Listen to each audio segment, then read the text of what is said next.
What's going on, everybody? Checking back in. I got an all new video for you. Let's change that up, man. I always say the same thing.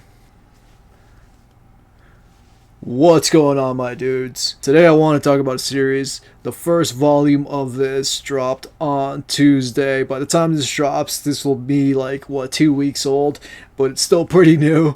The physical volumes are anyway. The series has been going on for a while. You can check it out on the Viz Shonen Jump app, and I plan on doing that. I've read the first volume, and I am in love with this series.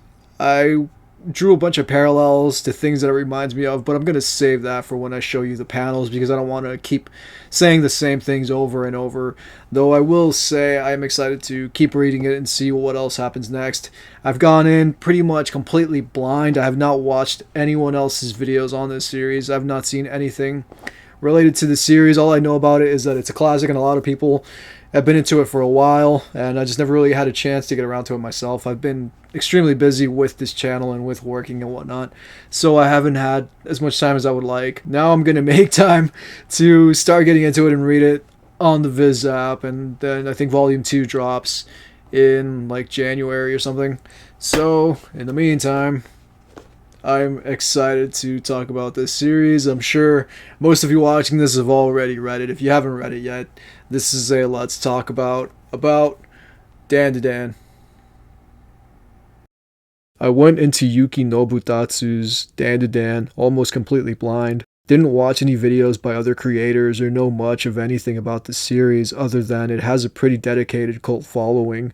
Even people that haven't read Dandadan have at least heard of Dandadan, and I'm a part of the latter. I've known about this series for a while, as I've heard people speak highly about it, and I'm always so swamped with reading something or other from my videos that I put off reading it or learning more about it.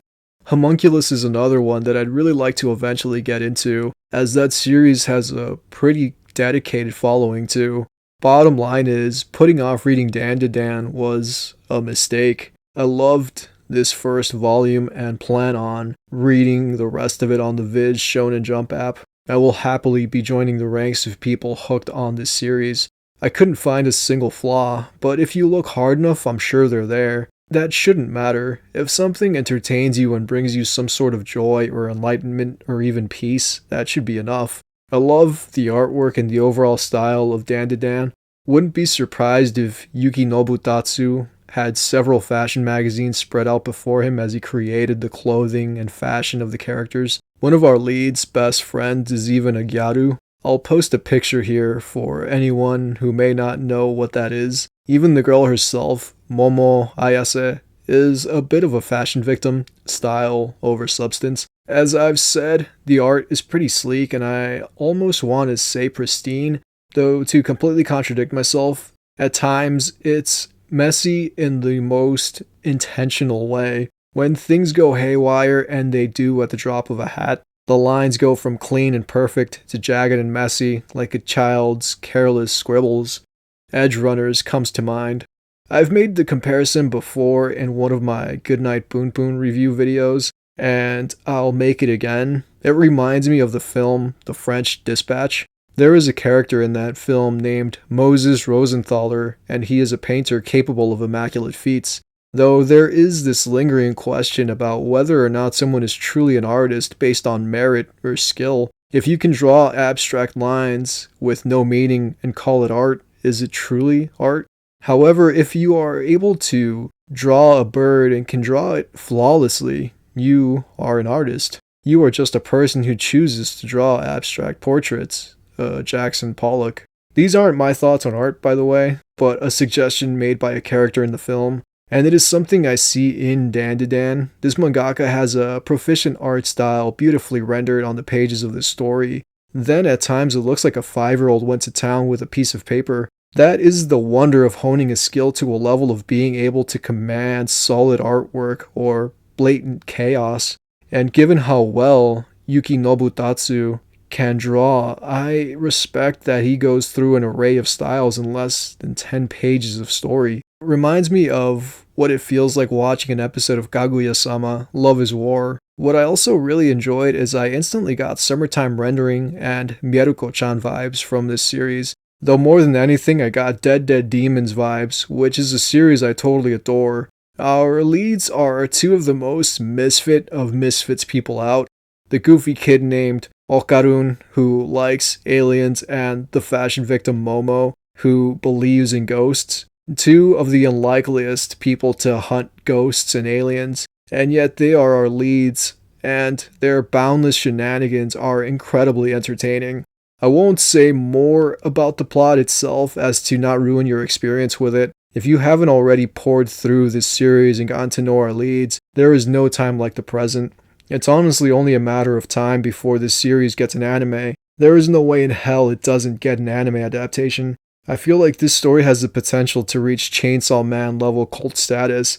Yuki Nobutatsu was even an assistant of Tatsuki Fujimoto at one point, along with Hell's Paradise creator Yuji Kaku. Another series I'm also keeping a pretty close eye on is Doron Dororon. Eagerly awaiting the first physical release of that series. Been reading Doron Dororon on the Viz app, and as I've said already, I will 100% start to read Dandadan digitally, since I don't think I'm going to have the patience to sit and wait for these physical volumes to drop eventually.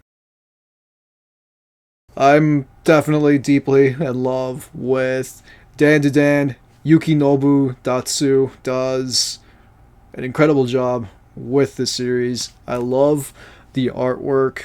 I love the character designs. It's so fluid. I don't think the story at any point in time skipped a beat. It went from like scene to scene to scene to scene, and even like the little like in between parts were done so well because it just feels so frenetic. Even like I said, even like the little in between parts, where you think that there's going to be like a little bit of a chance for the characters to kind of like catch their breath and recoup. She can't let her guard down at all, because if she does, the other dude goes right into monster mode. And so it's just so much fun, and I really like that quite a bit. And I love, like I said, I love the design. I love, the earrings that she's wearing here, because that's a part of the story. And then what's going on back here, I don't want to say too much about it, but I definitely just wanted to like highlight the art, because I think the art is incredible.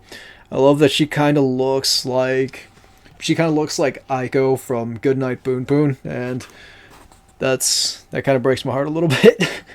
That kind of breaks my heart a little bit, but yeah, I love the artwork. I love the design of the characters of our two leads. If you've read it, you know what this tunnel entails. I will still continue to collect the physical volumes, because I have no qualms about going back and rereading what I already read, just to be absorbed in the story. I did it with Chainsaw Man, so I have no problem doing it with Dandadan. And Yukinobu was actually an assistant of Tatsuki Fujimoto's, so that's really cool. Same with Yuji Kaku, I think the dude's name is, from Hell's Paradise, which is right here.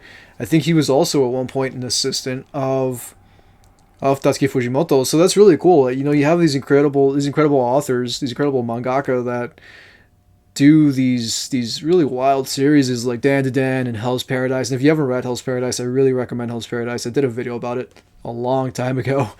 And yeah, I mean, these are such a solid mangaka, and it's really cool that they kind of work, within the same sphere, and that they've kind of worked together in a sense in the past, even though they were working to serve another artist, but they were, contributing their incredible talents to that other piece, or to those other pieces by another creator that I really highly support and recommend, and whose art I really recommend, being Tatsuki Fujimoto.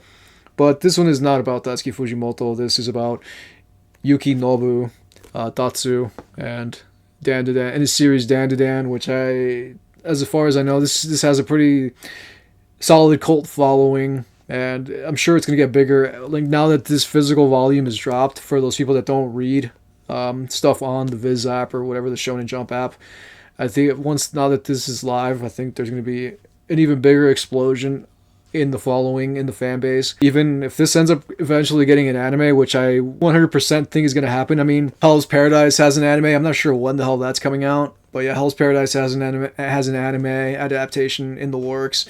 And now Dandadan, I'm sure it's soon to follow. There's no way in hell this doesn't get an anime adaptation.